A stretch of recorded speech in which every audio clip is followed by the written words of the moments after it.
So far in our programming, everything we've done has been sequential, meaning we start in one place and we follow all the instructions down and we end at the final instruction. We didn't branch out, do anything different. We didn't skip any of the instructions. We start at one, continue each instruction till we got to the bottom of the program. So in this video, I want to show you the if statement, talk a little bit about the if statement. So I'll bring up the slides. And this is a current slide. This is a flow chart, kind of showing you an if statement. In flow charting, decision is always shown with a diamond. And right here it says, is it cold outside? A test within an if statement is always true or false, yes or no, 1 or 0 if you want to look at it that way. But is it cold outside? So that's the question. Is it cold outside? Yes or no, true or false. So if it is cold outside, we come out here, it says yes, wear a coat.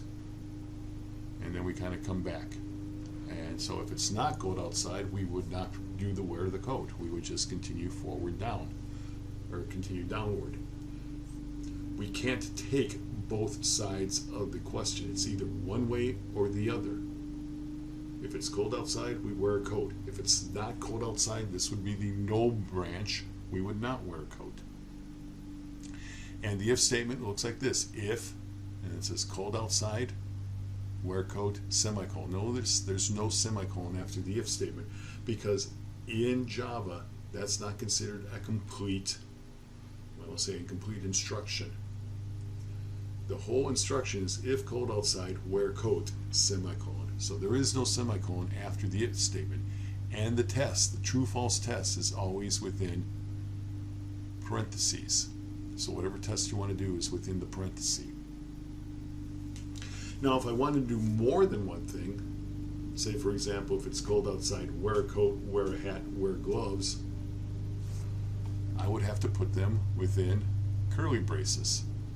So several steps, several instructions being placed after an if statement would go into curly braces. If I only had one, I don't need the curly braces. But if I have more than one statement after the if statement, I need curly braces. One thing I should say here too, if this turns out to be false, this line is skipped. So if it's not cold outside, I would skip over wear coat and continue on. Here, if it's not cold outside, I'd skip everything within the curly braces and go on. So here I have, if it is cold outside, I would wear the coat, wear the hat, and wear gloves. So that would give me a, if cold outside, more than one statement executed, and each one of them ends with a semicolon. Okay, what else do I want to show here? I want to show an if-else statement. Now this was only one-sided. If you look here, this is one-sided, meaning if it's no, I don't do anything. So if it's not cold outside, if this is no, I skip over all this and do nothing. But these two join and continue on. So if it, let me show you if-else statement. Is it cold outside? Yes. We'll wear a coat, and then we'll come down here. If it's not cold outside, we say no. We'll wear shorts. And again, they join together after they're done and continue on. This is an if-else statement. So it looks like this. If, expression cold outside, here's our statement or block if true. And if it's true, we do this, then we skip down past the else statement. If it's false, we go to the else statement and do this section or block of code. If you look at the division.java, you'll see an if-else statement in there. Here's a nested if. Is it cold outside? Yes. Then we'll say, is it snowing? Yes, wear a parka. If it's cold outside but not snowing, we'll wear a jacket. If it's not cold outside, we'll wear shorts. Again, they all come together. And there's only one path I can take through this whole thing. I can't do 2 or 3 paths on this. I'm going to go one at a time. And here it is. If cold outside, if this is true, we'll go here. Snowing, true, wear parka. Then I would skip this else and skip this else and come down here. If this is true, and this is false, I skip to this else, wear jacket, and because this one was true, I skip this else and go on. If this is false, I just skip all this, go down to here, and wear shorts.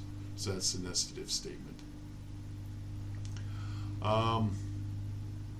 So that's basically, here's one where I can say, okay, come in, and this is the test to see what kind of grade you should get. It comes down and says, okay, is your score greater than 60? No, it's not. Or I should say less than 60. Is your score less than 60? Yes. Your grade is F. If that's not true, is your score less than 70? And because I already know it's not less than 60, the score is between 60 and 70. I know that to be true, so I don't have to check both sides. True, your grade is a D. If that's not true, is your score less than 80? Again, just like before, since I know it wasn't less than 70 from the last test, I know the score has to, if it is less than 80, it has to be between 80 and 70. So your grade is a C. Is your score less than 90? Again, I know it's between, if it is, it's between 80 and 90, so your grade is a B, and I don't have to test the last one because if it's not less than 90, it can only be 100, so your grade is an A. So that is if-else-if statements doing for test scores. Again, there's a number of programs like test results, now Java, things like that, that you can look at to see it being used in actual code, source code. Thank you.